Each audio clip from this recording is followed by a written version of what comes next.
The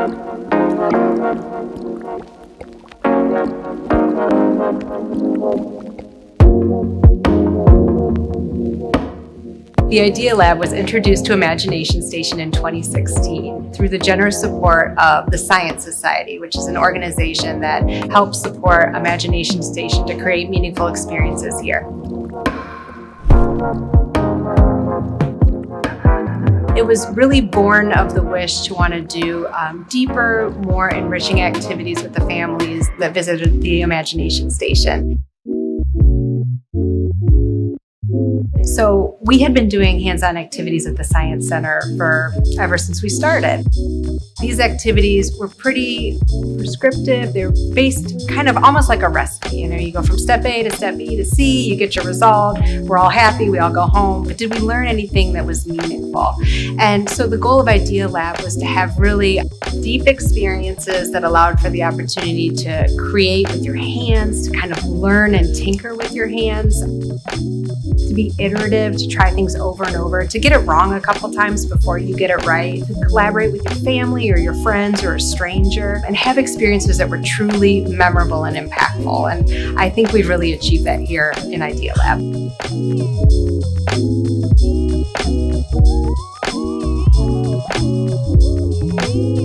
Tinkering is being creative and resourceful to solve problems. For me, it's gathering as much knowledge on tools and processes, and the more that I know, the more open up to multimedia, interdisciplinary ways of working, I think, happen. So the Toledo Tinkers program is all about bringing the idea of tinkering out into our community. So on the surface, it's a mobile van that's filled with laser cutters and 3D printers and computers and robots. But what it really is the opportunity for kids to express themselves. So the Tinkering Takeovers is a one-time experience, and we normally go to libraries or community centers so the whole family can engage in that experience. Part that they get the most excited about is actually when they complete their design. Going through the design process can be very challenging, especially if their design did not work the very first time that they tried it out. So going through that process of it didn't work, but what else could we do instead of giving up? I really love to see their faces at the end when they realize that they solved their own problem. They came up with the idea, they overcame their challenges, they might have to fix their design or change their approach, and then once they sought the project all the way through, and it's like that aha moment where it's like, yes, I did it.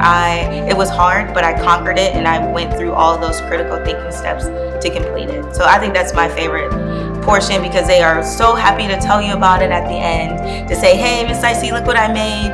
I did it, even though I had all these problems. So it was great.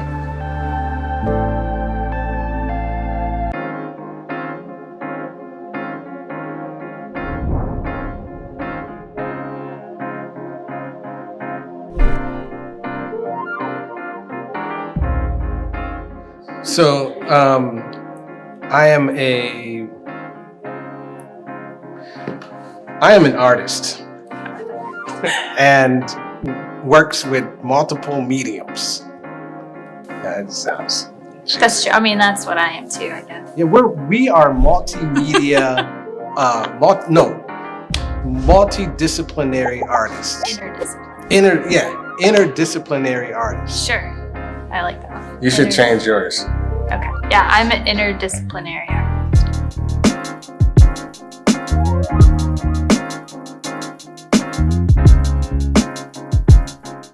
This, I think it should be more like a stamp and just kind of like there.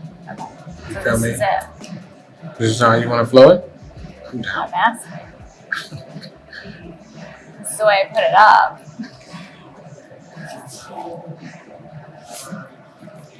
And that's the material that I have to work with.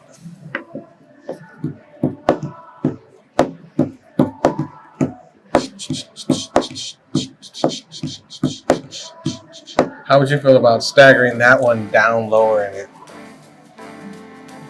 overlaps that? Yeah. And then we can cut it at that. Yeah. And then you have Yeah, like let me zoom maybe in a now. Like, maybe well, you have like a row of hammer that we can play with somewhere else, you know, maybe in that corner there. You know what I mean? Yeah. Just making it more difficult. No. Why'd I ask? You did, No, but you no, did those that. are good ideas. So that's why I asked. A lot of the process that we started with were very intuitive, but in the end it made sense. I know we left out of a meeting with Imagination Station and we had to solve so many problems Right. in this one mural. And when we walked out, I looked at Yusuf and I said, well, how can we achieve all of these things and be authentic with our practice? And so pretty much we forgot everything that happened in that meeting and we just started kind of like playing. What do you call a person with no body and no nose? Nobody knows. Dang it. I will say, like, IS has been so open to our way of making, you know, like to be able to play and throw ideas out. And they even came to the studios and saw, you know, where we were actually making, you know, our ideas and putting them together and guiding it in a way that incorporated everyone. And they were very supportive as we were shifting and moving. And that right there plays a big part in the whole, you know, success of it and the idea of tinkering. You notice like a lot of the things that happen are hands off. You know, the kids are just making this stuff. You know, there might be some parameters there, but for the most part, have been given space to do that. And I think that this, you know, project shows that and allowed us to kind of like flex a little bit and be our own playful selves. I think kids are more inclined to be fearless about that. Like as adults, we're so cognizant of like who's watching, what's happening, am I doing it right? Because, you know, I'm whatever age I am, and the expectation is I should have this down by now. Whereas kids are like, let's try it, let's see what happens. So like letting kids know, like, yeah, keep doing what you're doing because it's exactly the right thing.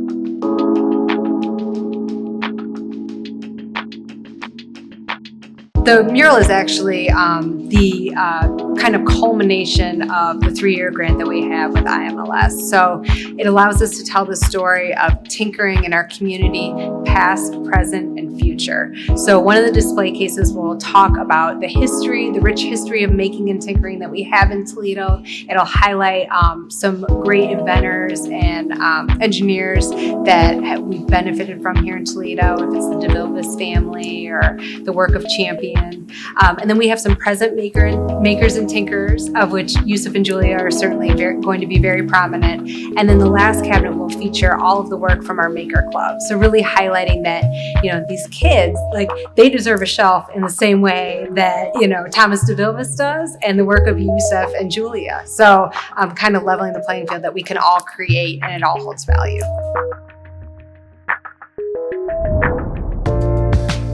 The Toledo Tinkers project was created for kind of 2 different reasons. One was that we saw all this exciting learning that was happening inside the Science Center in the Idea Lab space. So we saw this really rich, deep, impactful learning that was occurring. And we wanted to take it out into the community. And at the same time, we were starting to do visitor exit surveys. And so we were looking at the demographics of our audience.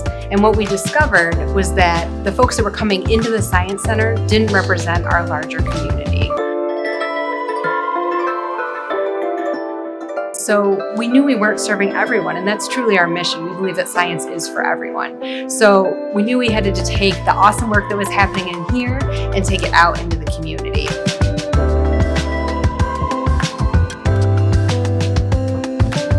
We're we're really aiming with this project to serve as many folks in our Toledo community as we can.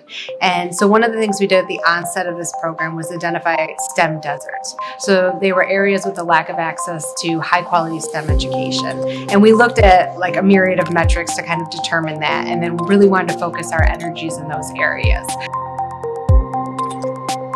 In those communities, they do not have a consistent access to STEM education or activities.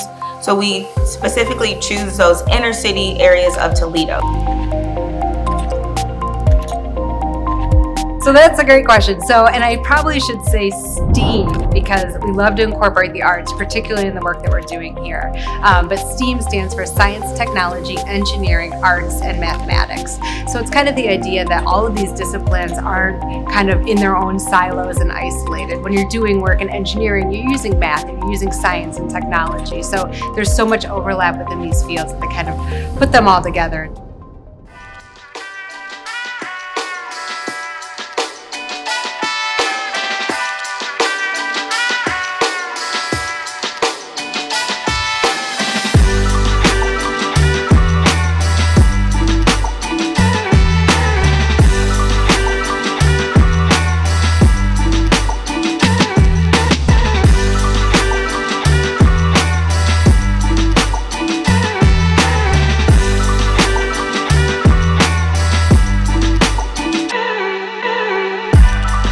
So our goal for someone who comes up and explores the installation is to understand, that deep, rich history of making that exists here in Toledo, that the future is ripe with exciting talent that's going to move the needle forward into the future, and that they're a part of that story. So in seeing Yusuf and Julia's beautiful work, to say like, oh, I'm so inspired to try this at home now or that at home now. So really allowing the individual viewing it to see their own potential as part of that. So Imagination Station has big ideas for the future of Toledo Tinkers. I mean, ultimately, we'd love to have a fleet of vans out there in our community serving everyone through our tinkering takeovers and our maker club. We hope to grow this over time. We know that we need grant funding or sponsorship in order to support the work that we do at no cost to the audiences that need it. We're also pursuing a revenue stream with the programming as well to support it. And yeah, we'll just keep on adding vans and team members and serve as many people as we can.